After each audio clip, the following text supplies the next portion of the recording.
Buenas noches, amigas y amigos que nos siguen todas las noches aquí en el programa Contextos, que se transmite todos los días de lunes a viernes en la plataforma del periódico Ultimátum de Tuxtla Gutiérrez, Chiapas. Ante todo, saludarlos y como siempre, pues nos sentimos preocupados y les damos nuestras sinceras condolencias a las personas que tienen algún familiar enfermo o que han perdido algún ser querido a causa de esta terrible pandemia que está afectando a todo el mundo y que también en especial pues nos afecta directamente a nuestro país.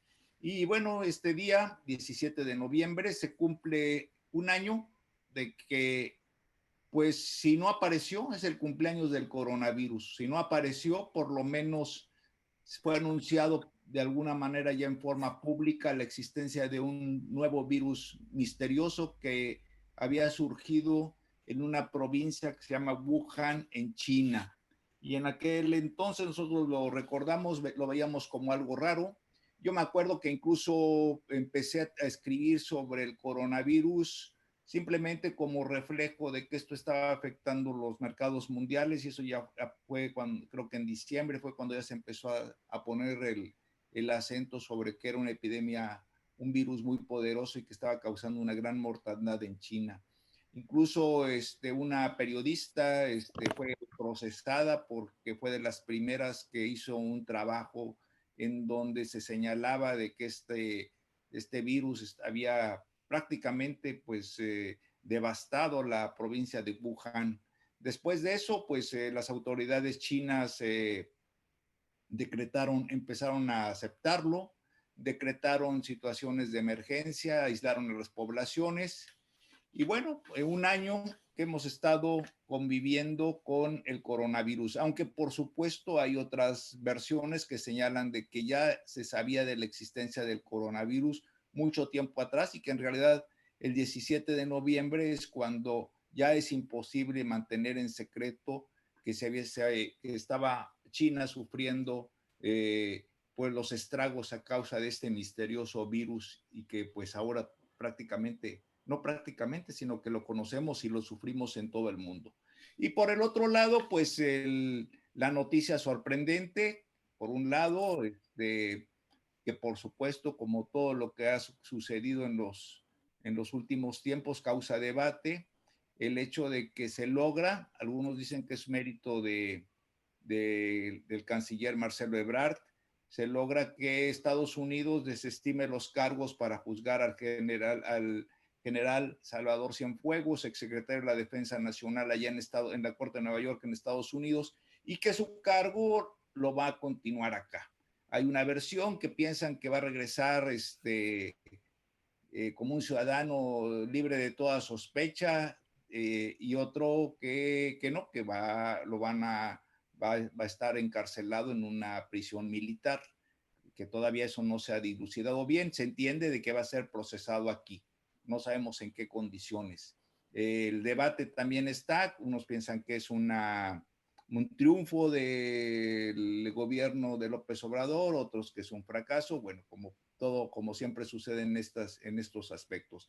El otro punto, pues, es que el día de hoy en Palacio Nacional se volvieron a reunir el presidente López Obrador con los gobernadores de Tabasco, de Chiapas y de Veracruz, y ahí anunciaron un plan para ya finalmente poner un control por decreto a las presas del sur, a las hidroeléctricas del sureste, y al parecer mañana va a dar así los aspectos generales, pero tenemos información y también pues el debate que se ha generado últimamente, ¿no? De que si fue correcta la declaración o sea, si estuvo atinada la declaración que hizo López Obrador de que el agua debería desfogarse hacia el lado de la planicie baja de Tabasco, hacia donde están los pobres, y en lugar de haberla lanzado hacia Tabasco, y bueno, toda la caballería se le echó encima, ¿no? De que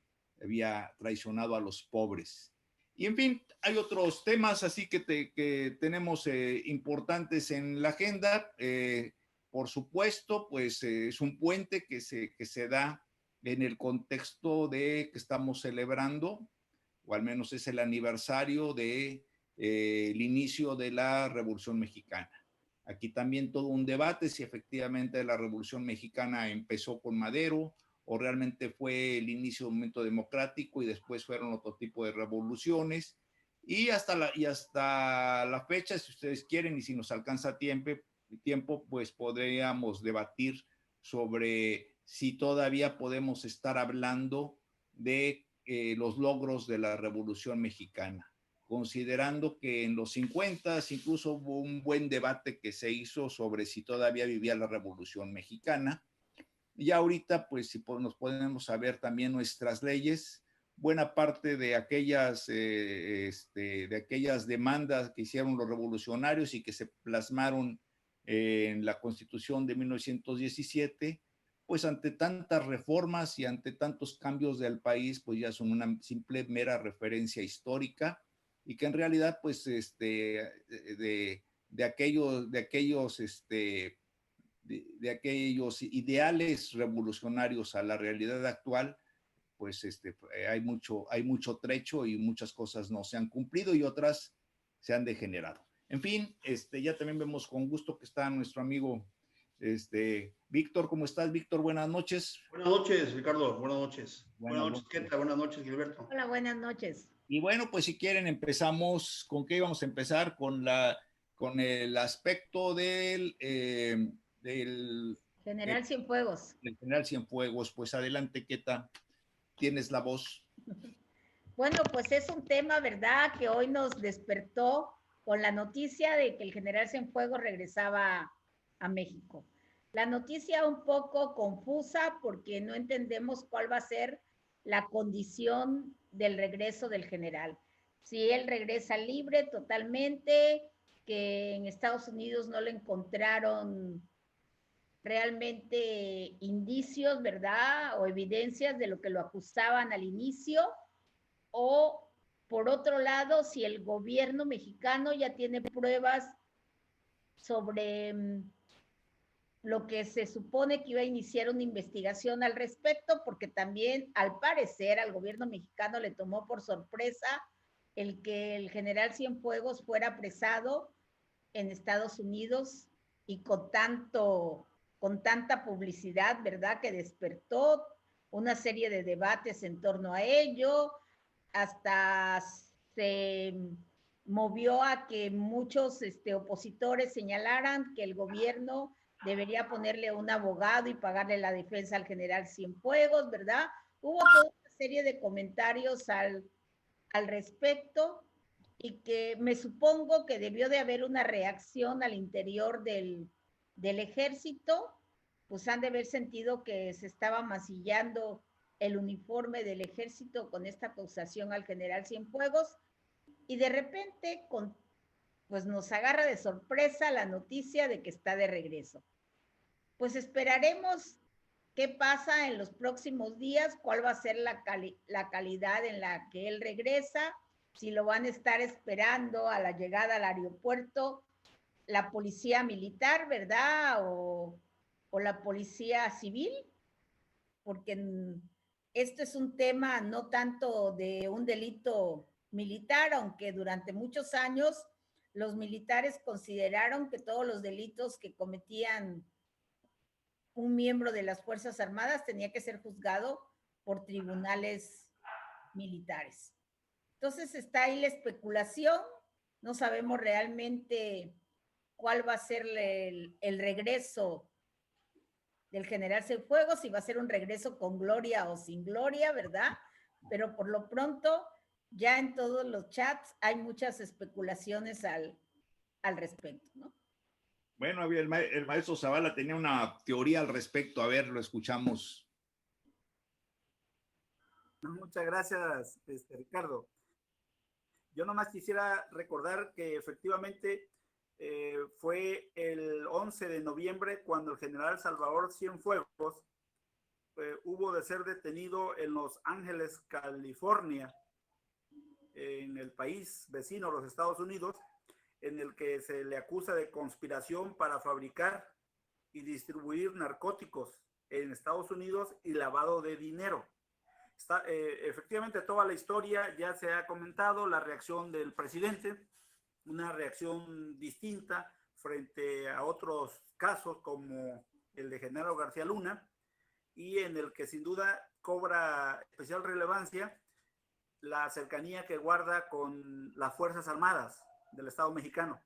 En este sentido, el canciller Marcelo Ebrard acaba hace unas horas de fijar o de dar a conocer el comunicado conjunto que existe entre la Fiscalía General de la República y el Departamento de Justicia de los Estados Unidos mexicanos. Y ellos aducen de que las autoridades mexicanas, cuando es detenido el general Salvador Cienfuegos, aquí en México se abre una investigación y luego hay la solicitud para que sea extraditado a este país en virtud de que los hechos de los cuales se acusa al general Salvador Cienfuegos fueron hechos en territorio mexicano, no en territorio estadounidense. Y según, a partir de esta perspectiva y de la buena relación, la buena vecindad, los tratados que existen al respecto, es que se solicita desestimar los cargos penales de Estados Unidos en contra del exsecretario Salvador Cienfuegos, y que en todo caso han solicitado a la jueza que lleva el caso en la Corte de Nueva York que desestime esto y que se ponga a disposición de las autoridades mexicanas. En el posicionamiento del canciller se ha expresado de que él regresa a México como un ciudadano mexicano para que efectivamente aquí sea investigado y en su caso, así se lee, así se dice, procesado por los delitos que se le imputan, y en todo caso habrá una cooperación bilateral entre los dos países, es decir, ya han aportado pruebas, seguirán aportando pruebas a los Estados Unidos, y que mañana la jueza va a tener que definir en términos de este planteamiento. Pero lo más importante me parece aquí es que habría que revisar el reciente escenario electoral vivido en los Estados Unidos, la posición que guardó el Estado mexicano desde la perspectiva o desde la posición del presidente de este país con relación a felicitar o no a quien en la mayoría de los gobiernos del mundo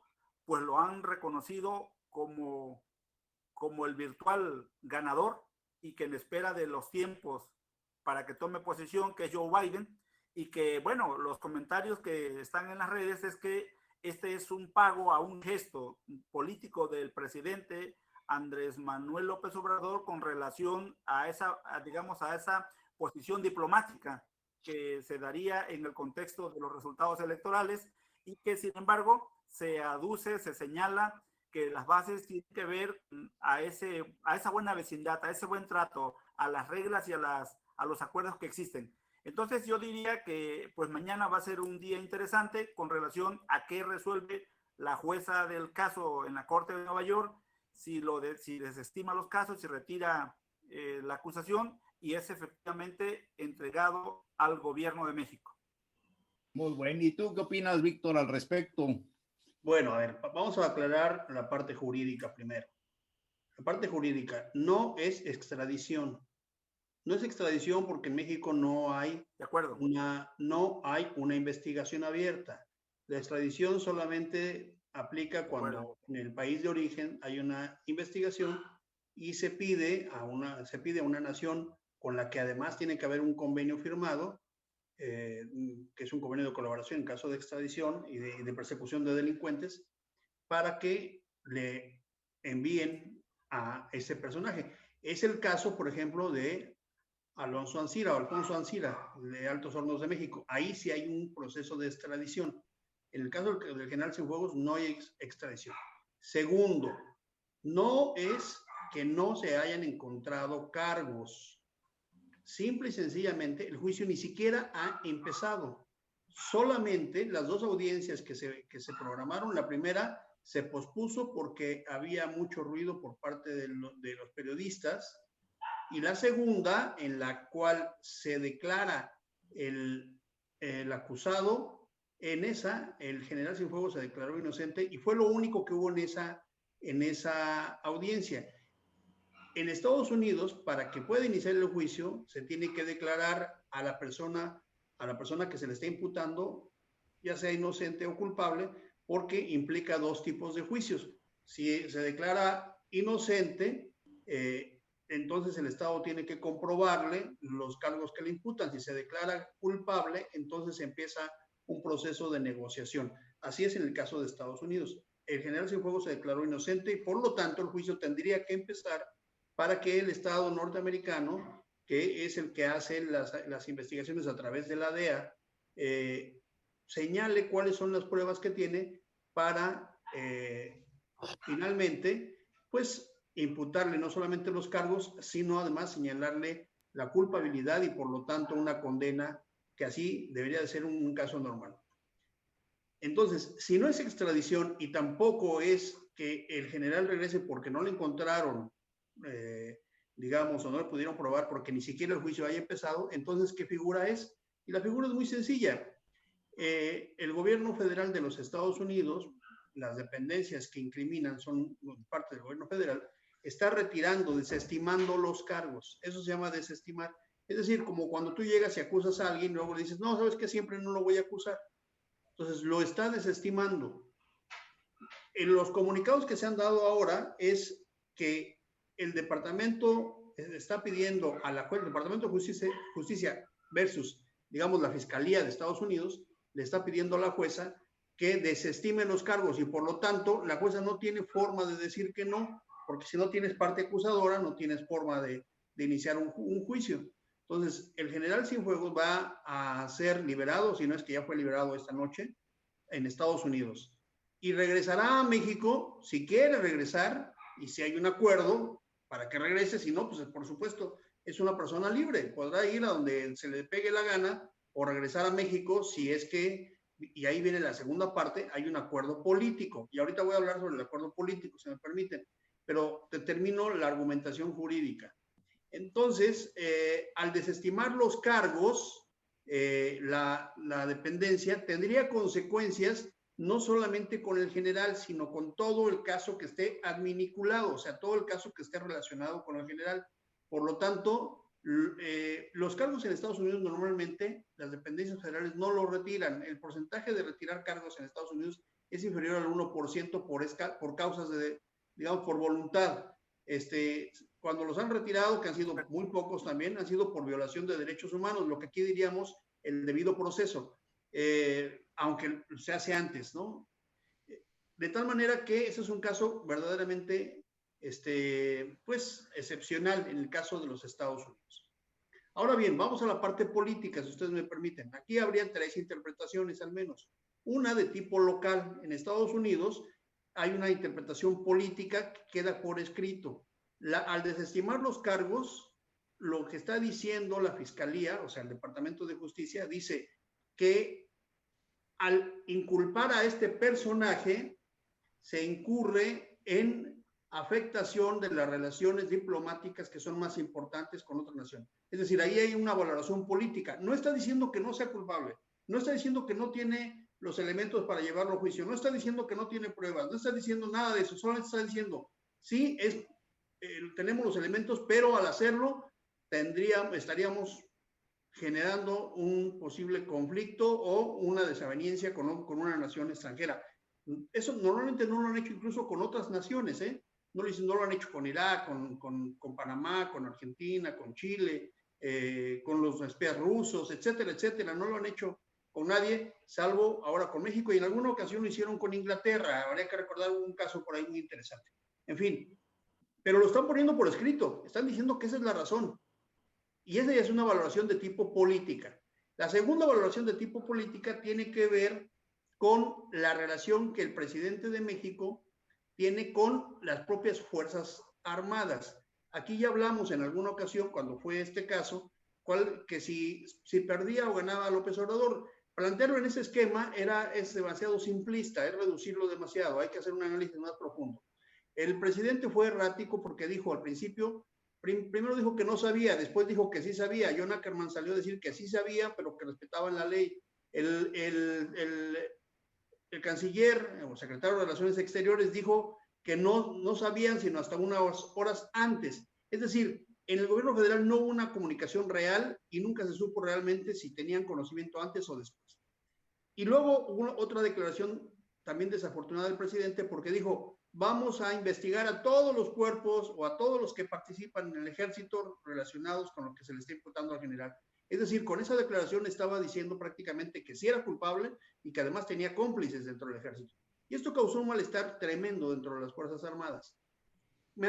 A mí me parece que esa parte es la que ha estado influyendo, que las Fuerzas Armadas le han estado pidiendo al presidente la intervención y por lo tanto el gobierno de México se presupone habrá intervenido para que se desestimen los cargos en los Estados Unidos. Esa es la segunda valoración política, es decir, la relación del ejército con el ejecutivo. Y hay una tercera valoración política, que es la que tiene que ver con las relaciones internacionales entre México y Estados Unidos y particularmente entre la conducta del presidente de México con el actual presidente de los Estados Unidos y candidato perdedor a el siguiente periodo de gobierno, o sea Donald Trump.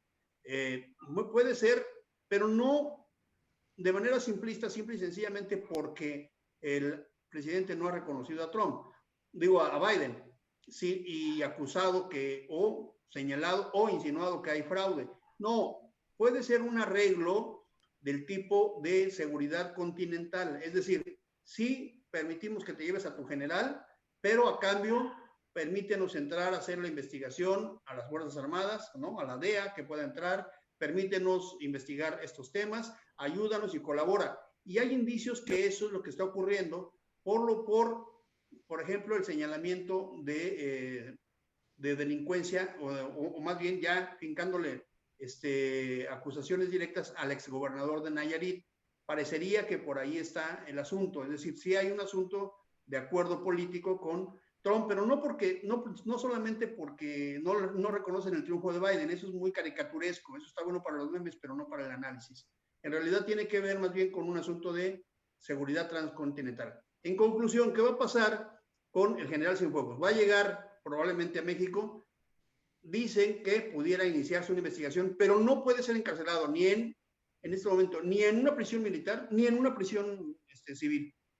Muy probablemente desaparezca del radar, eso sí, de manera discreta, que no esté, y con eso se resuelva, digamos, un poco las tensas relaciones con el cuerpo militar que ha habido en los últimos meses, en las últimas semanas, después de este incidente. Muy probablemente tengamos a cuerpos de Estados Unidos investigando al interior de la administración, sobre todo en la parte de las Fuerzas Armadas, y muy probablemente tengamos consecuencia de tener indiciados a otros personajes relacionados con ese tema que no son militares. Es decir, es un tema muy complejo, pero también hay luces muy claras de lo que sí es y lo que no es. Todo lo demás es mucha especulación. Bueno, y esto, acuérdense que al principio se estuvo planteando de que era una gran afrenta para la diplomacia mexicana. ¿Cómo lo ven? Es un logro, es una derrota. ¿Qué opinas al respecto? ¿Qué tal? Pues creo que si es en los términos en los que de alguna manera los plantea Víctor Rumaya, ¿verdad? A partir de todo este análisis, pues sería un triunfo de la diplomacia mexicana, ¿no? Porque creo que debieron, a partir de la aprehensión del general Cienfuegos, continuar una serie de pláticas entre ambas cancillerías o con quien tengan que haber hablado, ¿verdad? Para iniciar arreglos y estos acuerdos para que pudiera regresar el general. Entonces, desde ese punto de vista, pues es un triunfo de la diplomacia mexicana, ¿no? Porque representaba también una afrenta que un general de ese rango, que fue secretario de Estado, fuera apresado como cualquier hijo de vecino, ¿verdad? En el país, con nuestros vecinos, ¿verdad? Cuando baja del avión, de ahí con su familia, y lo apresan. Y entonces, ¿qué pasa, no? El gobierno mexicano ignora todos estos delitos. ¿Qué está pasando, no? Y entonces, de alguna manera, pues había que arreglar esta situación y pues la diplomacia entra a hacer su trabajo y pues desde ese punto de vista, si esto fue así, pues es un triunfo, ¿no? Maestro Zavala, ¿qué comentaría?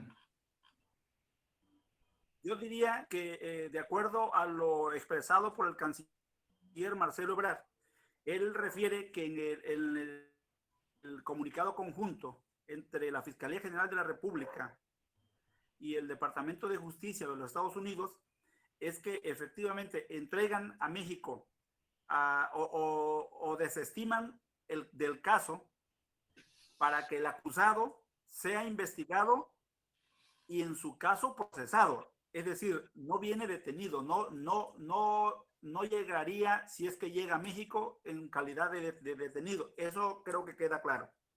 Por otro lado, es que el Departamento de Justicia señalan que habrían proporcionado las pruebas a México en el marco de la relación bilateral. Pero hay un párrafo, hay una expresión que refieren que se da en el marco del respeto a México, a las Fuerzas Armadas. Esto último de las Fuerzas Armadas se puede justificar o justifica la reacción o la presión que el presidente de la República sin duda ha tenido desde que fue apresado el 11 de noviembre el general Salvador Cienfuegos. Pero, contrario a lo que dice Víctor Rumaya, yo sostengo que la prudencia del presidente, si le puede llamar así, con relación a expresar un reconocimiento o no al candidato ganador del proceso electoral de los Estados Unidos mexicanos, creo que tiene que ver con este proceso legal, con este proceso político, que en reconocimiento del canciller mexicano refiere que es un mérito de la Fiscalía General de la República, del fiscal Alejandro Gers Manero. Es decir, corre el gesto de cortesía para reconocerle la integración del planteamiento jurídico, legal, y que él efectivamente creo que guarda, digamos, humildad para dejar que sea el fiscal, dicho públicamente, quien se lleve el mérito de esta cooperación, de este resultado, ante un tema que es sensible para el Estado mexicano, como es la relación con el ejército o con las Fuerzas Armadas. Es decir, el hecho de mantenerse en una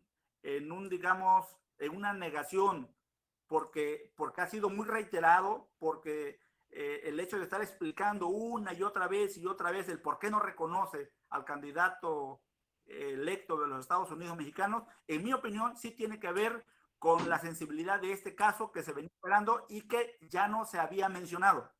Y que, sin embargo, la reacción, como bien lo rescata Víctor, es que el presidente había sido errático y habían 2 o hasta 3 versiones con relación a qué es lo que había de antecedente y cuáles fueron, digamos, los posicionamientos, tanto de el desliz de Ackerman, cuando dice que el gobierno federal sí sabía, lo que no sabía que dice el presidente, que se enteran unas horas antes, la intervención del canciller ante el reclamo airado del Estado mexicano porque no se sabía de la investigación contra el general Salvador Cienfuegos. Y bueno, lo más importante es que concluye en el retiro de las acusaciones o en la desestimación de los cargos o de las imputaciones que se le hace, y creo que tiene una lectura política que sin duda en las próximas horas, con relación a ya una vez liberado el general Salvador Cienfuegos, creo que van a salir otras cosas,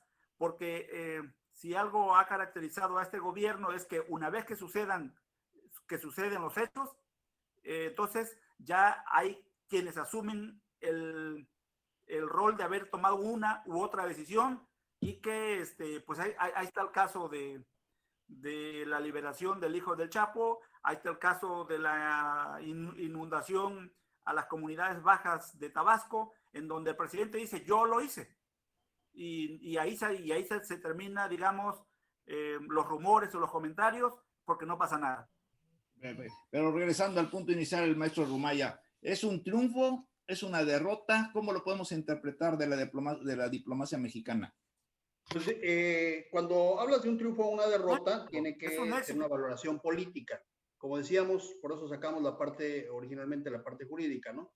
Pero la parte política, yo creo que es un triunfo, pero no del presidente de la República. Bueno, en una parte, es un triunfo también de las Fuerzas Armadas que presionaron al gobierno federal para que para que el gobierno federal, a través de la representación del Estado mexicano, lograra lo que ha hecho con pues en este caso, que el general se les estimen los cargos contra el general. Es decir, es un triunfo de las Fuerzas Armadas, hay que señalarlo.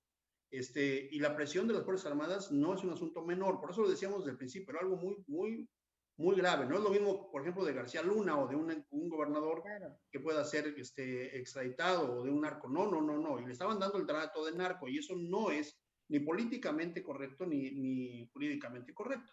Es el general, un ex secretario de la Defensa Nacional y tiene un peso específico terrible. Y además, mucha gente, particularmente en el caso del general Cienfuegos, mucha gente fue formada por él porque él fue director del Colegio Militar. Entonces es un triunfo de las Fuerzas Armadas, en primer lugar. Ahora, me parece que es una buena negociación, yo no diría que un triunfo, sino una negociación exitosa de la Cancillería para que eso pueda dar. No es la Fiscalía, aunque la Fiscalía digamos que la Fiscalía esté dando la cara, en estos casos no los puede hacer la Fiscalía. Es la Secretaría de Relaciones Exteriores, la Cancillería la que hace los trámites, y lo que yo sospecho a partir de aquí, es decir, es tanto triunfo de las Fuerzas Armadas con el gobierno como de la Fiscalía, digo, de la Cancillería. Y lo que yo sospecho ahora es que, pues por supuesto, están metiendo a la Fiscalía porque es una forma, digamos, de atenuar la gran pregunta que todos o muchos harán. Entonces, bueno, ¿se va a juzgar aquí o no se va a juzgar? Y entonces la Fiscalía iniciará un proceso de investigación que va a tardar varios meses, que ese tema va a ser empañado o va a ser superado con otros temas, como muy probablemente el tema de Videgaray, el tema del rescatar el tema de Lozoya, las elecciones, y que esto se va a ir olvidando y que por ahí en 1 o 2 años, o quizá no sé qué tiempo, pero puede ser por ahí un año y medio, 2 años, nos digan que efectivamente que no encontraron los elementos suficientes y que no, que el general está en su casa y está retirado. Tú preguntabas, así es otra pregunta al principio, Ricardo, ¿y cómo regresa el general? Sería un error, desde mi punto de vista, que trataran de hacerlo regresar como héroe. Que tengan mucho cuidado, pues, porque eso se puede ver visto, puede ser muy mal visto aquí y allá. Si bien el general, digamos, me parece que es un éxito de parte de la Cancillería llegar a esa negociación, el general deberá regresar de manera muy tranquila y si regresa a su casa y si quiere estar en México, pues con un perfil bajo, estar ahí y esperar a que las cosas se vayan, digamos, pues bajando los niveles del agua, tanto en Tabasco como en su caso, ¿verdad? Y no hacer de esto una fiesta.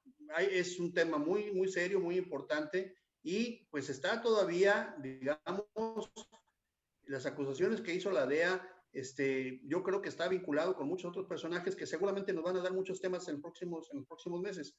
Por lo pronto, pues a mí me parece que al final sí es bueno que el gobierno de los Estados Unidos pues también respete a nuestro país y que en ese tipo de acusaciones al menos se puedan en el futuro comentar con el gobierno de México. Lo que pasa es que la desconfianza que se ha tenido a las instituciones mexicanas nos ha llevado a actuar de manera unilateral, pero hay una obligación entre los estados para que una averiguación de este nivel se tenga que comunicar y se tenga que hacer respetando pues el derecho internacional público para si van a proceder contra un personaje de este nivel, al menos el gobierno deba estar informado y no caer en esta, digamos, en esta situación que exhibió al gobierno, que hizo que varios personajes salieran a hablar puras sandeces y que al final, pues yo creo que están tratando de componer la nota. Y un dato muy importante, ¿por qué decía yo que es un acuerdo con el ejército? El próximo discurso, el discurso de la revolución,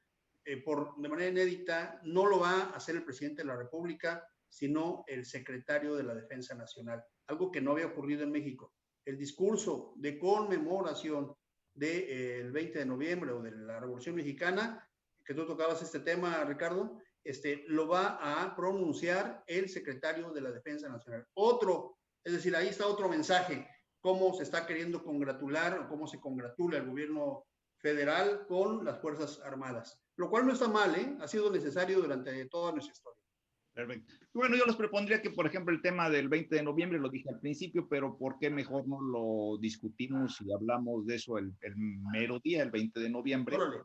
Y ahorita mejor hay un tema que me brinca mucho y es el debate que se está dando con motivo de la pandemia del coronavirus y tenemos dos casos que ejemplifican la pugna. Por un lado, de la Ciudad de México, en donde de alguna manera, a pesar de que la pandemia ha hecho que haya un rebrote del coronavirus y que a pesar de esto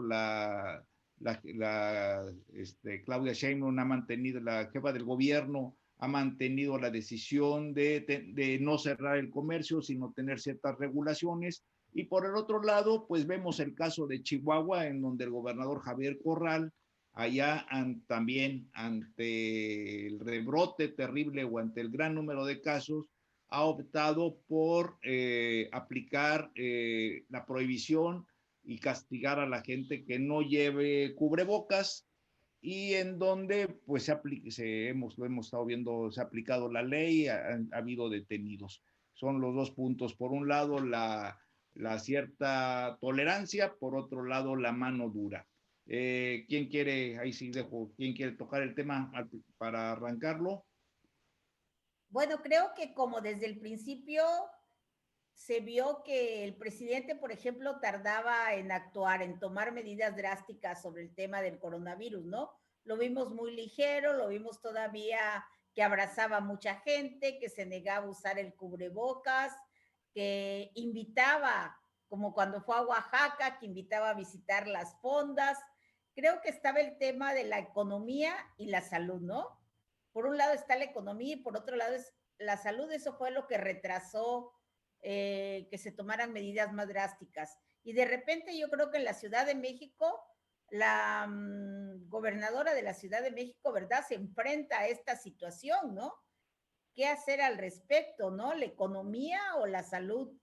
Implementar medidas de cuidados como el gel, el cubrebocas, la sanitización, ¿verdad?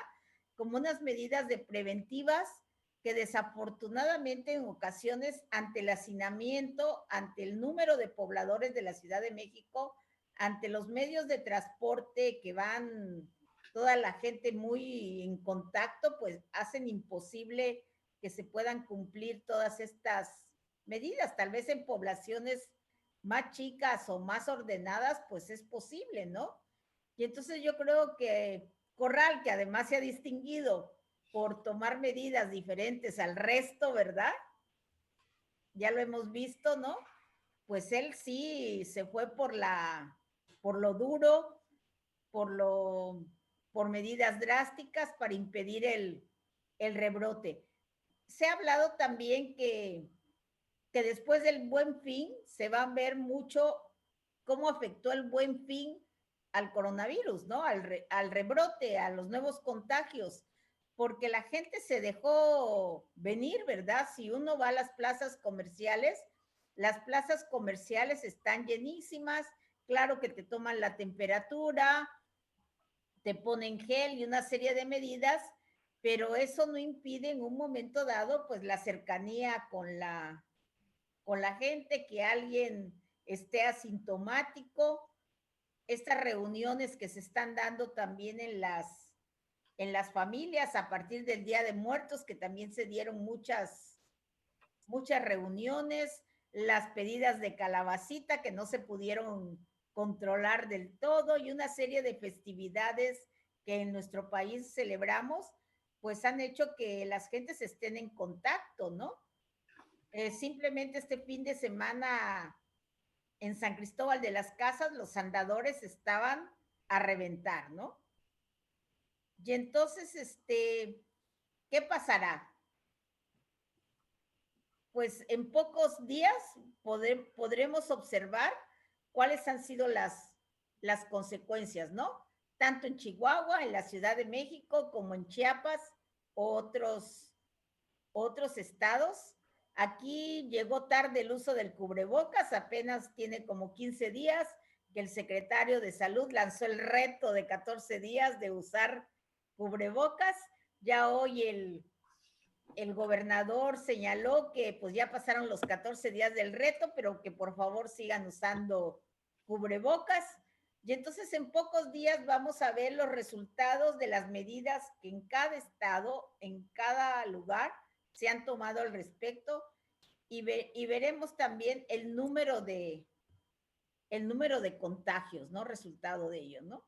Ok, pero a ver, maestro Zavala, ¿y vale la pena o se justifica o es explicable el costo político que está teniendo el aplicar una medida del uso de cubrebocas por ley y con castigo incluso de cárcel, que es la posición que está tomando el gobernador de Chihuahua? Porque llama mucho la atención que de ser un líder político que adquiere nivel nacional, que adquiere simpatías entre cierto sector de la población, de un día para otro se convierte en el villano de la película. Y todo por el cubrebocas. No sé qué opina el maestro Zavala. Yo diría, estimado Ricardo, que todo tiene que ver con el cristal con el que se miran las cosas. Sin duda, pues nosotros estamos en Chiapas.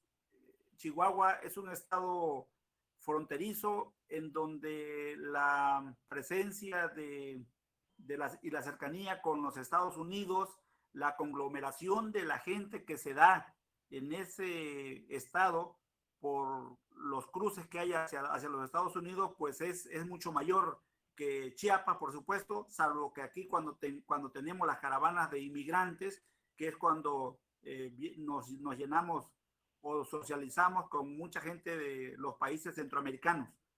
Pero más allá de eso, Ricardo, yo diría que efectivamente a un año del primer caso del coronavirus en el mundo, China, el día de ayer anunció la conformación de un acuerdo regional de libre comercio del mundo integrado por 15 países. Lo encabeza, por supuesto, China, llama la atención. Japón, Corea del Sur, Malasia, Indonesia, Brunei, Vietnam, Camboya, Laos, Myanmar, Singapur, Tailandia, Nueva Zelanda, Australia y Filipinas. ¿Por qué llama la atención? Primero, porque es a un año del primer caso del coronavirus. Segundo, porque hay un pleito económico de rivalidad en términos de competencia con los Estados Unidos, donde pareciera ser que esta conformación es un poco el mensaje a los Estados Unidos de Joe Biden, porque si recordamos que los Estados Unidos de Donald Trump, pues se salió del tratado transatlántico, el cual buscaba hacer un contrapeso a la expansión económica de China en la región. Estados Unidos se sale y ahora China entra en la competencia.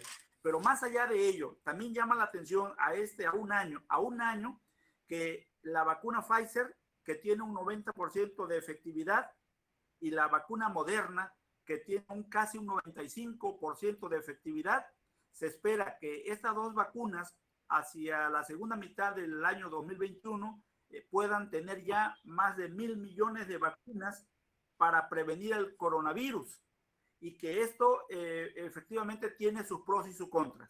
Ya creo que comentábamos que la vacuna Pfizer debe de tener un envío o una transportación y un almacenamiento de menos 70 grados centígrados, en tanto que la vacuna Moderna, pues estamos hablando de 5 a 8 grados centígrados que se puede tener en un congelador o en un refrigerador de manera normal. Lo que quiero decir es que pareciera ser que a un año ya se mira una luz al final del túnel, pero mientras no tengamos la vacuna masiva, por cierto, México acaba de concluir su semana en donde se llevaron a cabo la fase 3 de la vacuna impulsada por el laboratorio Pfizer y BioNTech, la cual resultó ser exitosa en los estados de Guerrero, Oaxaca, Aguascalientes, Ciudad de México, Michoacán, Nuevo León y Coahuila. Entonces, México creo que está mucho más próximo a ser beneficiado con las vacunas, pero lo que ha venido ocurriendo con las medidas drásticas y la relajación de las actividades o de digamos, el contacto social de manera masiva, creo que es alarmante. Nada más que, al parecer, en mi opinión, nos estamos como que habituando a saber o no saber de los casos. En el peor escenario, ni nos queremos enterar de quién se muere o quién se contagia, mientras no sea en la familia.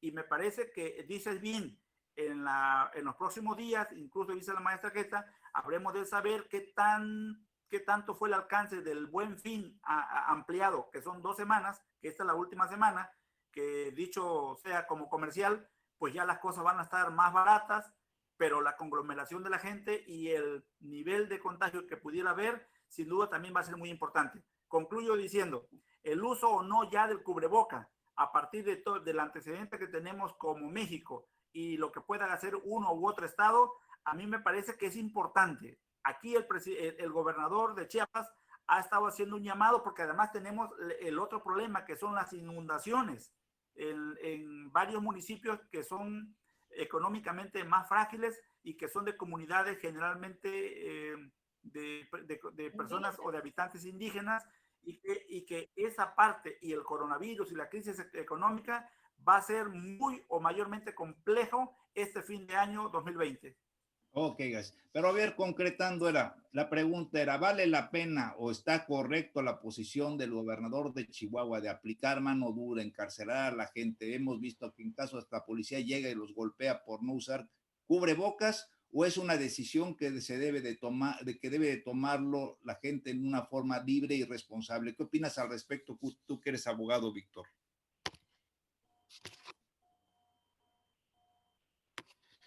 El micrófono.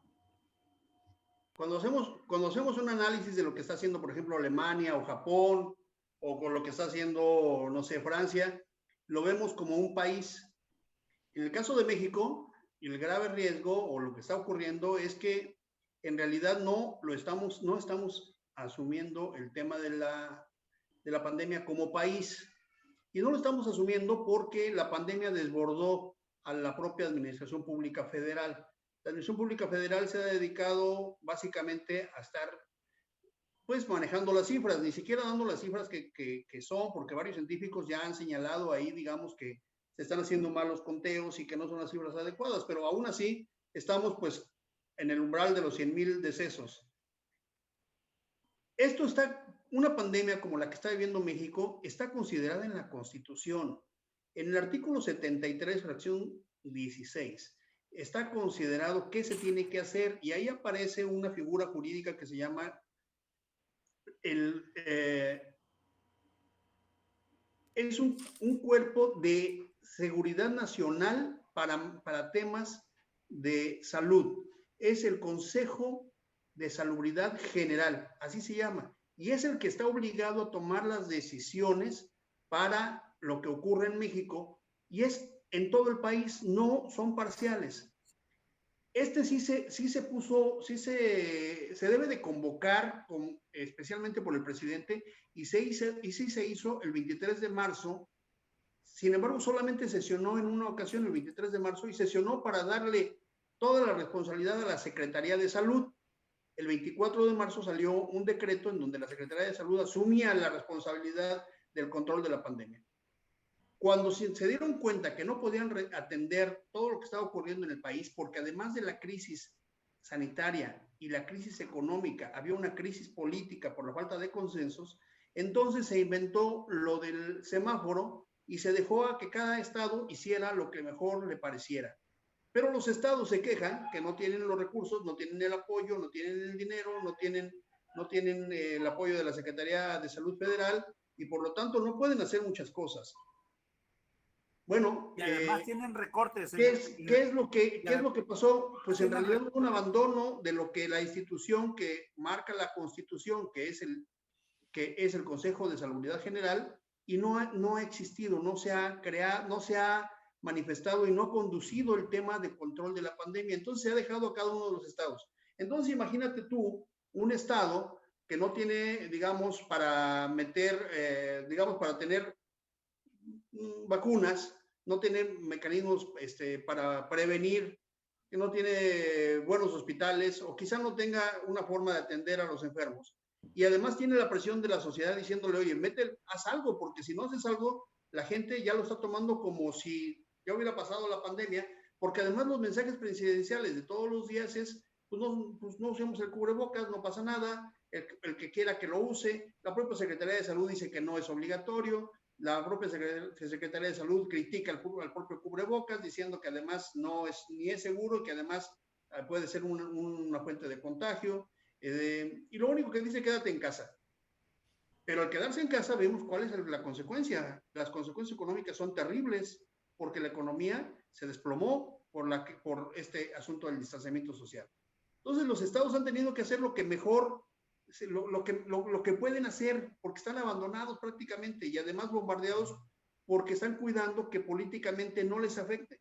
A la crisis de salud hay que sumarle la crisis económica, la crisis política, porque además esta se va a acrecentar conforme venga el proceso electoral, la crisis educativa, porque, a ver, los niños no están yendo a la escuela, el sistema de las clases a distancia está fracasando, las universidades están prácticamente esperando a ver en qué momento solamente pueden regresar para poner en regla las cosas, porque de verdad no están funcionando como se esperaba, no estábamos preparados tecnológicamente, hay una crisis tecnológica también, porque no teníamos todo, digamos, un país, digamos, con los esquemas tecnológicos para que pudiera llegar sobre todo a las sociedades o a los grupos sociales más protegidos, que tampoco tienen acceso a las redes de comunicación, que les está saliendo carísima esta crisis y la educación, en fin, son muchas cosas juntas. Entonces los estados tienen que tomar las decisiones.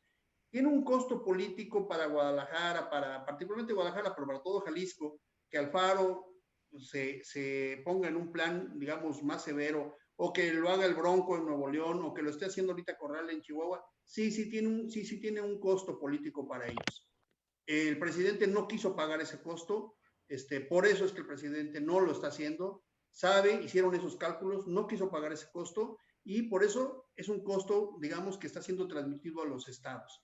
Y es un costo que están pagando los gobernadores, y me parece que no estaban preparados tampoco los gobernadores, ni económicamente, ni políticamente, ni tecnológicamente para asumir una pandemia de esta naturaleza. De tal manera que nos está agarrando, digamos, en condiciones muy difíciles, y es muy lamentable que no haya una conducción nacional, digamos, para enfrentar a la pandemia. Se habla mucho de las vacunas que ya estarán en los próximos meses, pero sinceramente yo le haría más caso a los científicos. Los científicos dicen que la vacuna no va a estar para el 2021, no en las condiciones adecuadas. Lo demás es discurso político, Ricardo, y tú lo sabes, todos lo sabemos, es discurso político. Es quitarse la presión del COVID, que ya tuvo a su primera gran víctima histórica, que es Donald Trump. Es decir, si la pandemia no se hubiera presentado en Estados Unidos, como se ha presentado, muy probablemente Trump no hubiera perdido las elecciones. Ya tuvo su primera víctima, y los políticos no quieren ser víctimas de la pandemia. Y entonces es preferible que la gente siga sufriendo las consecuencias. En fin, bueno, es un tema que nos va a seguir dando para discutir y analizar. Creo que ya estamos sobre el tiempo, no sé, creo que sí, ¿verdad? Sí. Bueno, pues muchas gracias por su atención, amigos, amigas. Nos vemos mañana. Gracias, maestra Queta Burelo, maestro Zavala, maestro Víctor Rumaya, muchas gracias. Buenas noches. Y muy buenas noches. Mañana nos vemos aquí en otra emisión de Contextos del periódico Ultimátum. Buenas noches. Mañana.